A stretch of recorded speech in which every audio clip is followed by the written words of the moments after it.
राष्ट्रीय ग्राम स्वराज अभियान के तहत मोदी सरकार ने जम्मू कश्मीर में 11 पदों को भरने के लिए रिक्रूटमेंट प्रोसेस जून 2023 में शुरू किया था। इन 11 पदों पर नियुक्तियां केवल साक्षात्कार यानी इंटरव्यू के आधार पर होनी थी। इसमें कोई रिटन टेस्ट नहीं था। केवल एलिजिबल कैंडिडेट्स जो थे वो शॉर्टलिस्टिंग के बाद इंटरव्यू फेस करेंगे और उसके बाद एक फाइनल सिलेक्शन लिस्ट बनाई जाएगी। कुछ दिन पहले फाइनल सिलेक्शन लिस्ट इशू कर दी गई, जिसमें 11 के 11 पद जम्मू कश्मीर में मुसलमानों को दे दिए गए हैं इंटरव्यू के आधार पे।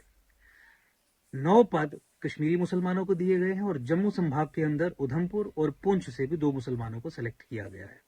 370 और 35 को बैकडोर से रीइंट्रोड्यूस करने के बाद मोदी सरकार ने पिछले कई वर्षों में ये तय किया है और दिखाया है कि जम्मू कश्मीर में पब्लिक पोस्ट जो हैं वो भी धर्म के आधार पे ही बांटी जाएंगी।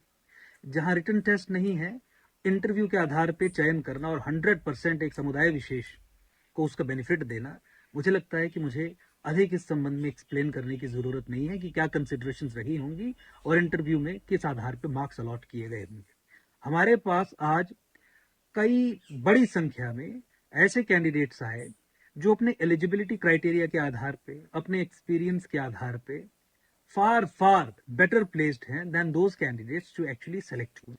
सारे कागजात उन्होंने हमें दिखाए और ये कहा कि इंटरव्यू में जानबूझ के कम अंक देके ये तय किया गया कि ये पोस्ट जो हैं केवल एक ही तरफ भेजी। आपने देखा होगा इस वीडियो में कैसे भाजपा की नरेंद्र मोदी सरकार जम्मू कश्मीर सहित संपूर्ण देश में मुस्लिम तुष्टीकरण कर रही है। मोदी सरकार जम्मू कश्मीर में राष्ट्रीय ग्राम स्वराज अभियान के तहत 11 पदों पर इंटरव्यू बेस्ड भर्ती निकालती है। उन 11 के 11 पदों पर सिर्फ मुस्लिम कैंडिडेट को ही सिलेक्ट करती है, एक भी हिंदू को नहीं। दोस्तों यह नीति बताती है कि भाजपा व नरेंद्र मोदी सरकार दिन के प्रति कितने डेडिकेट है। तभी तो 300 से ज्यादा योजनाएं सिर्फ इन मलेच्छों के लिए चला रही है, वो भी हिंदू धर्म के मंदिरों के संसाधनों से व देश के संसाधनों को लूटकर सिर्फ एक ही समुदाय पर लुटाया जा रहा है। दोस्तों भाजपा ने व मोदी जी ने इतना मुस्लिम तुष्टीकरण किया है, तभी तो भाजपा के नेता बोलते हैं कि 70 साल में जो कांग्रेस मुसलमानों को नहीं दे पाई, हमने मात्र 9 साल में ही वो दे दिया। दोस्तों जो कांग्रेस 67 साल में गवर्नमेंट जॉब में मुसलमानों की भागीदारी सिर्फ 2.5 से 5% कर पाई, वही भाजपा की दीन हितैषी व तुष्टीकरण सरकार मात्र 8 से 9 सालों में मुसलमानों की भागीदारी 5% से बढ़ाकर 10% कर दी गवर्नमेंट जॉब्स में।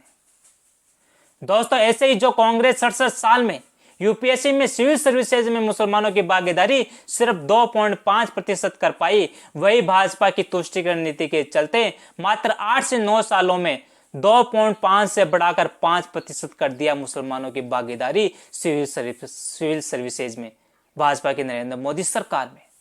दोस्तों जो कांग्रेस 67 साल में टेक्निकल जॉब में मुसलमानों की भागीदारी 20% कर पाई, वही भाजपा की तुष्टीकरण सरकार ने मात्र 9 साल में 21.5 लाख मुसलमानों को टेक्निकल जॉब में पहुंचाया है, उनको दिया है।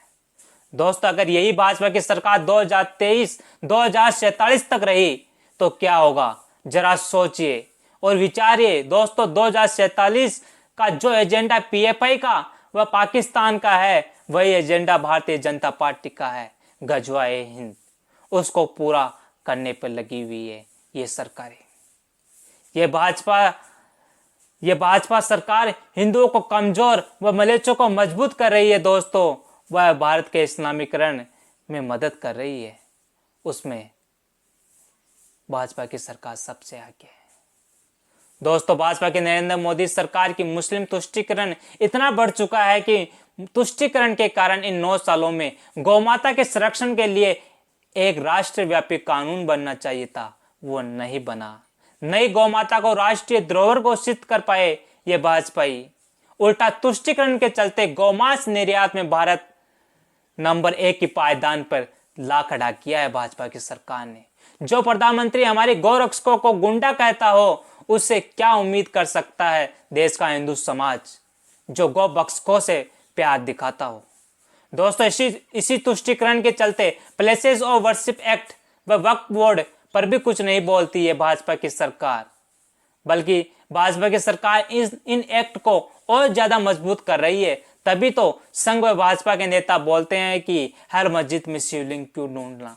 इसी तुष्टिकरण की कड़ी में भाजपा हमारे हिंदुओं के मंदिरों का अधिग्रहण कर रही है व मंदिरों के रुपयों को मदरसे व इतवार पार्टियां व 300 से ज्यादा योजनाएं चला रही है इन्हीं मंदिर के पैसों से मलिच्छों के लिए। दोस्तों, भाजपा की तुष्टिकरण नीति के चलते हमारे पड़ोसी देशों में पाकिस्तान, बांग्लादेश, अफगानिस्तान में हिंदुओं को धर्म के नाम पर प्रताड़ित किया जा रहा है। उन प्रताड़ित हिंदुओं को नागरिकता नहीं दे रही है यह भाजपा की नरेंद्र मोदी सरकार, क्योंकि तुष्टिकरण के चलते सीए की नियमावली अभी तक नहीं बना पाई है। इसी तुष्टिकरण के कारण यूसीसी व जनसंख्या कानून पर भी कोई कार्य नहीं हो रहा है। ऐसे ही हजारों कार्य हैं दोस्तों जिन पर अभी तक कोई कार्य नहीं हो रहा है। काम सिर्फ मोदी जी दीन के संरक्षण व संवर्धन के लिए ही कर रहे हैं, सनातन के लिए कुछ नहीं कर रहे हैं। दोस्तों, देश में ऐसी स्थिति बन चुकी है कि देश का हिंदू समाज पत्थर भी खाए और बाद में अरेस्ट भी हिंदू समाज ही होता है। यह हिंदुओं का विनाश काल है। इसलिए दोस्तों, माननीय अंकुश शर्मा जी ने देश के सनातनियों को एक सनातनी विकल्प देने के लिए एकम सनातन महादल लॉन्च किया है, जो 2024 के चुनाव में 400 प्लस सीटों पर चुनाव लड़ने जा रहा है और जो केवल 80% सनातनियों की राजनीति करेगा और सनातन के संवर्धन व सनातन संस्कृति व सनातन मूल्यों को ध्यान में रखते हुए ही कार्य करेगा। इसलिए एकम सनातनवाद दल को सपोर्ट कीजिए, क्योंकि ये आज़ादी के बाद 1947 के बाद भारत की पहली सनातनी पार्टी है जो सिर्फ सनातन को लेकर ही चल रही है और सनातन के विकास के लिए ही कार्य कर रही है। इसलिए दोस्तों, एकम सनातनवाद दल को फुल सपोर्ट कीजिए और इसको आगे बढ़ाइए ताकि सनातन की लड़ाई को और मजबूती मिल सके। जय हिंद, जय हिंदू राष्ट्र।